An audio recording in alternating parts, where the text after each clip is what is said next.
یہ آکاشوانی کا سری نگر اسٹیشن ہے۔ اردو خبروں کے ساتھ میں محمود احمد۔ صدر جمہوریہ دروپدی مرمو 74ویں یوم جمہوریہ سے ایک دن قبل آج ملک سے خطاب کریں گی۔ آکاشوانی کے تمام قومی نیٹ ورک پر شام 7 بجے یہ خطاب نشر کیا جائے گا۔ دوردرشن کے تمام چینلوں پر ہندی میں یہ خطاب نشر کیا جائے گا۔ اس کے بعد اس کا انگریزی ترجمہ نشر ہوگا۔ ہندی اور انگریزی میں دوردرشن پر خطاب کے نشر ہونے کے بعد دوردرشن کے علاقائی چینل یہ خطاب علاقائی زبانوں میں نشر کریں گے۔ آکاشوانی سے متعلقہ علاقائی نیٹ ورک پر رات 9:30 بجے علاقائی زبانوں میں خطاب نشر کیا جائے گا۔ مصر کے صدر عبدالفتاح السیسی بھارت کے 3 دن کے دورے پر کل شام نئی دلی پہنچ گئے ہیں۔ صدر السیسی بھارت کے 74ویں یوم جمہوریہ پر مہمان خصوصی ہوں گے۔ ان کے ہمراہ اعلی سطح کا ایک وفد بھی آیا ہے جس میں 5 وزراء اور سینئر اہلکار شامل ہیں۔ مصر کی فوج کا ایک دستہ یوم جمہوریہ پریڈ تقریب میں حصہ لے گا۔ مصر کے صدر السیسی کا باضابطہ استقبال آج راشٹرپتی بھون میں کیا جائے گا۔ صدر جمہوریہ دروپدی مرمو شام میں معزز مہمان کے اعزاز میں ضیافت کا اہتمام کریں گی۔ السیسی کل وزیر اعظم نریندر مودی کے ساتھ باہمی دلچسپی کے 2 طرفہ علاقائی اور عالمی معاملات پر باہمی اور وفد سطح کی بات چیت کریں گے۔ بھارت اور مصر اس سال سفارتی تعلقات قائم ہونے کے 75 سال پورے ہونے کا جشن منا رہے ہیں۔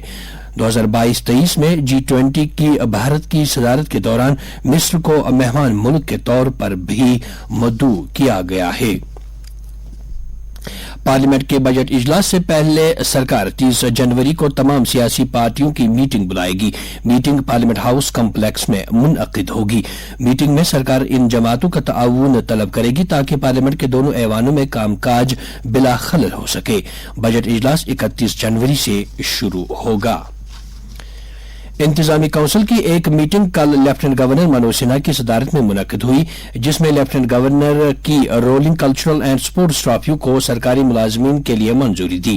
میٹنگ میں لیفٹیننٹ گورنر کے مشیر راجو رائے بھٹناگر اور chief secretary doctor Arun Kumar Mehta نے شرکت کی۔ یہ اقدام ایک طرف کھیل سرگرمیوں کو فروغ دینے کے لیے حکومت کی مجموعی پالیسی کا حصہ ہے اور دوسری طرف حکومت کی HR ویلفیئر پالیسی۔ اس پہل سے خواتین ملازمین کی حوصلہ افزائی کے لیے خصوصی ٹیمیں تشکیل دی جائیں گی۔ اس اقدام کے تحت محکمہ ثقافت جنرل ایڈمنسٹریشن ڈپارٹمنٹ کے ساتھ مل کر ثقافتی سرگرمیوں کا بھی اہتمام کرے گا۔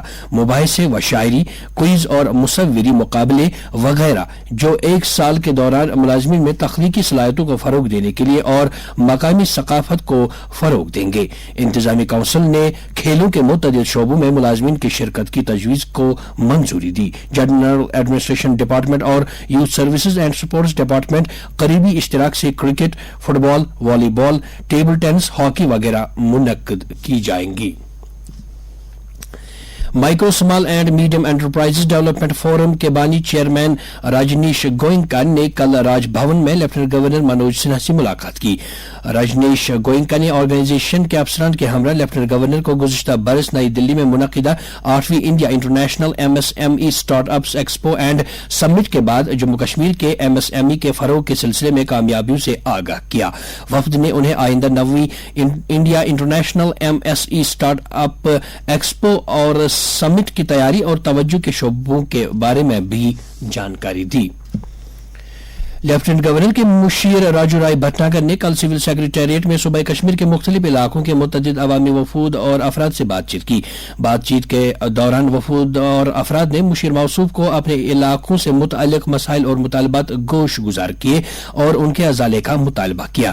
مشیر موصوف نے وفود اور افراد سے بات چیت کرتے ہوئے کہا کہ جواب دہی، عوامی شکایت اور شکایت کا بروقت حل LG انتظامیہ کی اولین ترجیح ہے۔ انہوں نے مزید کہا کہ جموں کشمیر میں گزشتہ چند برسوں میں بغیر کسی رکاوٹ اور مربوط عوامی خدمات فراہم کرنے والا سٹیزن مرکوز گورننس سسٹم قائم کیا گیا ہے۔